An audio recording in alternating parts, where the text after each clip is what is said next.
Hey, welcome back to the Community Council. What up? It's Manny on the streets, hanging out for you today on this awesome Sunday. If this is your first time checking into the Community Council, this is the show where we talk about everything great in the community, whether it's a 5K, all those amazing nonprofits giving back to the community, whether it's a 5K, an animal rescue, a charity walk. Maybe you're helping out somebody in need and you're doing some awesome charity race or something like that. We like to showcase all those amazing nonprofits out there. And right now in the studio with me, I've got Iamjyoungin himself. What's up? What's up, Manny? I'm good, and you?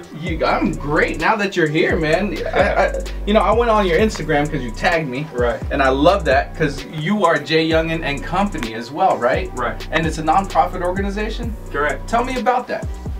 So Iamjyoungin and Company is my nonprofit organization, which is focused on academic, sports, and leadership, just looking to motivate my own peers in all walks of life to be great in life. How'd you come up with the whole concept, and what sparked the idea for you to give back?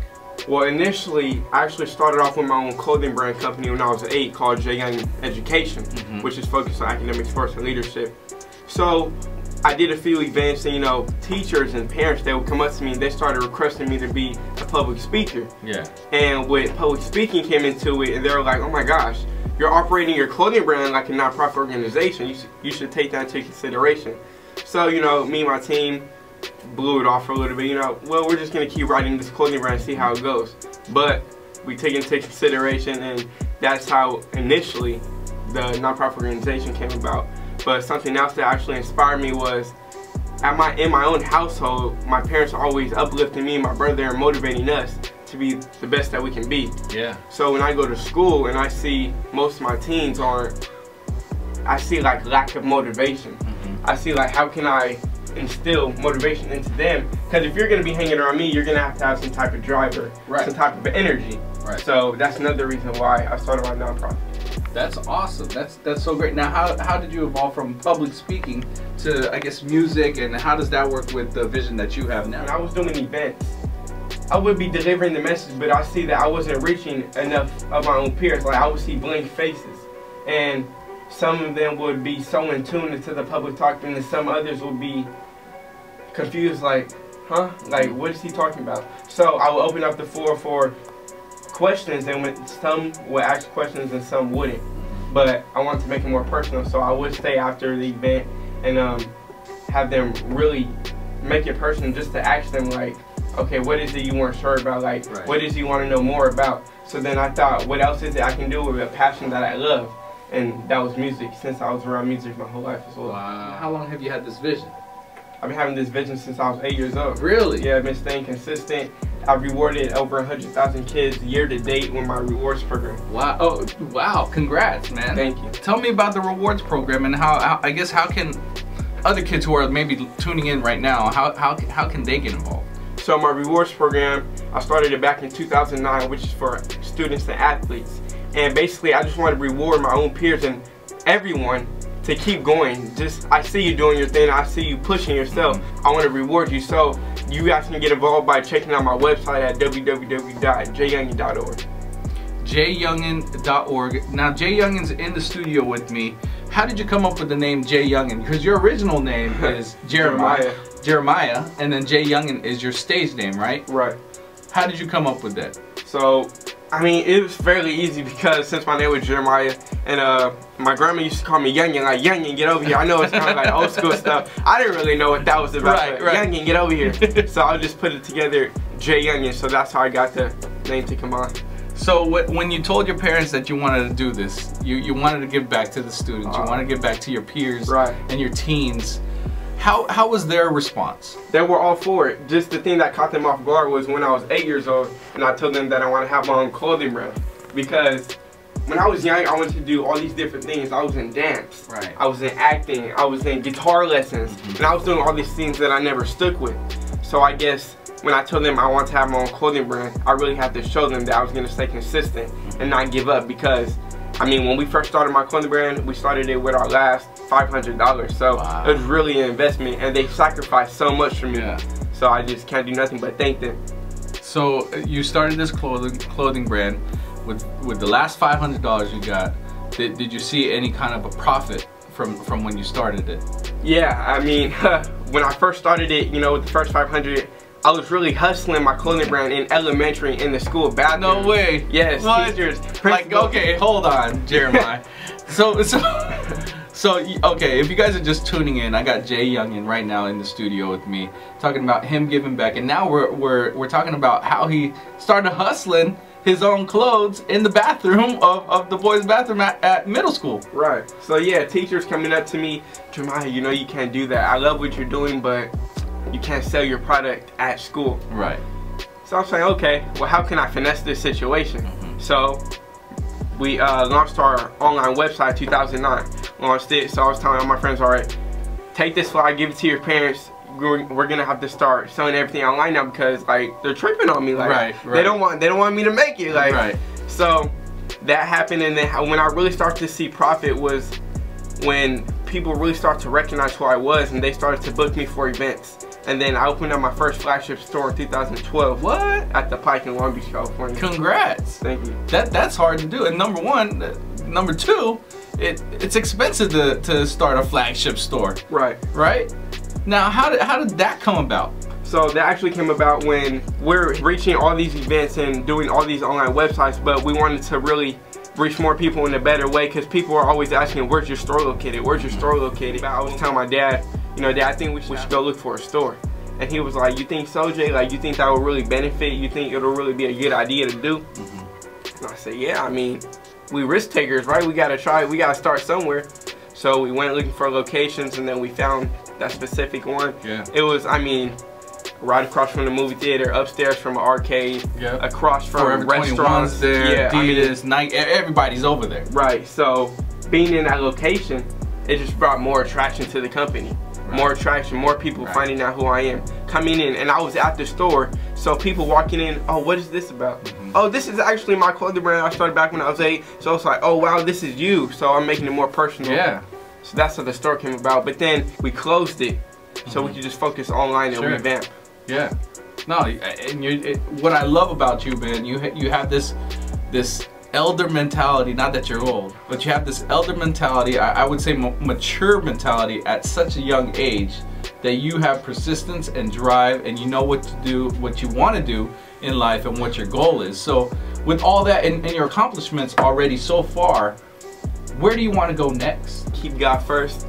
And I just want to build. I want to build major partnerships and expand my rewards program with my nonprofit organization worldwide and globally. I want people to know who I am and what I have to contribute to this world, because I feel like I've been overlooked too many times, and I don't want to say I'm tired of it, but I'm starting to get to the point where it's like I have so much to put in, and I'm hungry, and I'm not going to give up. So next, I just want to build partnerships. I want to let everybody know that if you want to do something in life, make sure you achieve it and you go after it. And no, sky's not the limit, it's just the view.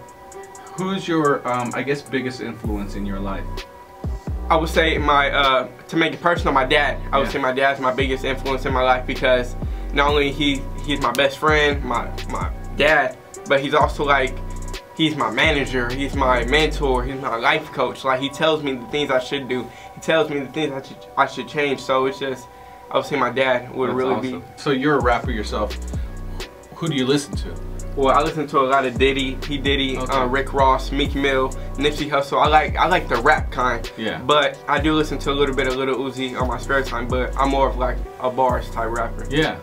So how does that translate into when you rap? Do you feel like you're the brand, and so like you're selling your clothes? Do you feel like all that's infused into your music as well? Yeah, I would say it's all in the same thing, because with me doing motivational speaking and my music, it's all the same vision, which is to motivate all walks of life to be better in life. So I can engage more people with my music than I can my motivational talks. Right. And then you put that together, and then it's like, they're just, what else does he do? So I would say it goes right hand to hand. Yeah, no, that's great. And I love what your shirt says. It says motivation, focus, what is that, MFD? Motivation, yeah, MFD. Determination. Yeah, so basically, I'm just gonna throw a little metaphor at you right now. So focus, follow one course until successful. So that's like one thing I push with my company. You know, motivation, focus, determination, MFD 365 means you have to have that every day. You have to be motivated, you have to be focused, and you need to be determined in whatever you need to do. Because if you keep that lifestyle and that mindset, Yep. you're gonna achieve anything that you want to do. I agree. And now you were also saying focus in one lane. What were you saying? Focus. Follow one course. Follow one course until successful. I love what you said right there. But that also means everything that you're doing, you know, your multiple streams of everything that you're doing. You're focused on every single thing, right? Right.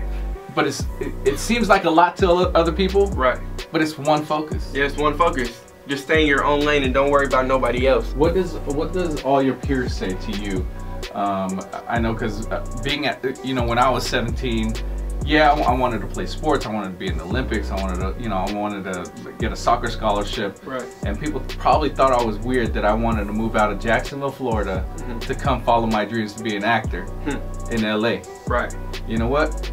Years later, I'm achieving it. Right. Now they're like, "Oh, what's up, Manny?" Hitting me up on Facebook. I'm like, really? Right. That's how it works. Yeah. How does that feel for you? I guess not necessarily peer pressure, because they're not pressuring you to do anything. Right. But maybe your peers, how do they view you? When I first started my clothing brand back in elementary, everyone really was like, "Oh, you're a liar. Like, you don't have your own clothing brand." They really didn't believe in me.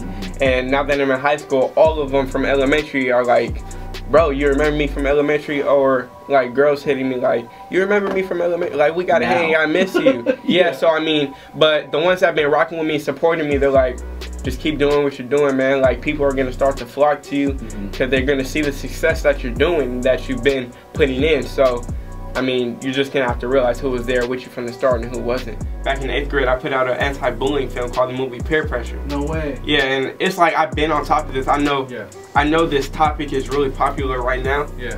But I put out the movie Peer Pressure back in 8th grade just to get the message out there that if you're going through something, find someone to talk to. Right. Because you don't want to hold on to something and let it build into something you can't even handle. Yeah. Well, I love that you came in here and not really preached, but shared. Right. Shared your story, shared what you're doing, and share what you're about to do. So tell everybody where they can log on, find you on all your social media. Give me the website, give me your Instagram, give me your Facebook. Give me the whole 9, man. All right. Lay it on me. All right, well, you can find me on my website at Iamjyoungin.org. That's JYOUNGIN.org. You can follow my company's Instagram, Iamjyoungin for Kids. That's JYOUNGIN 4 Kids. And you can go ahead and like our Facebook page. That is Iamjyoungin Education. JYOUNGIN Education. And then I also have my own personal Instagram that you can go ahead and follow at Iamjyoungin. So that's IAMJYOUNGIN. I love that you came in. Thank you so much, Jay Youngin, for coming in. Jay Youngin and company doing their thing. Man, you are an inspiration to all, including myself. To see such a young man with such maturity, you know, go out there and giving back to the community. Thank you so much. I just want to thank iHeart Media, and I want to thank you and everyone that had something to do with getting me here to do this interview. I just want to say, let's build and let's continue to build. For sure, man. Stay up. What's up with this? Iamjyoungin with my boy Manny on the streets. Right. We just wrapped up an interview, man, and tell them about it. This guy's changing the world. That's all I gotta say. You gotta tune in to Kiissfm to find out. Man, tune in.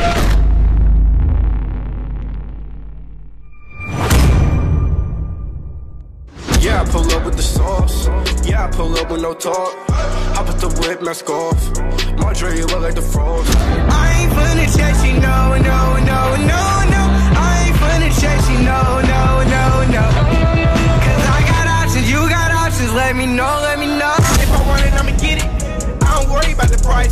These diamonds, they on me, they shiny. Your feel she on me, I tell her what's hanging. She just hit my phone and told me to pull her right now.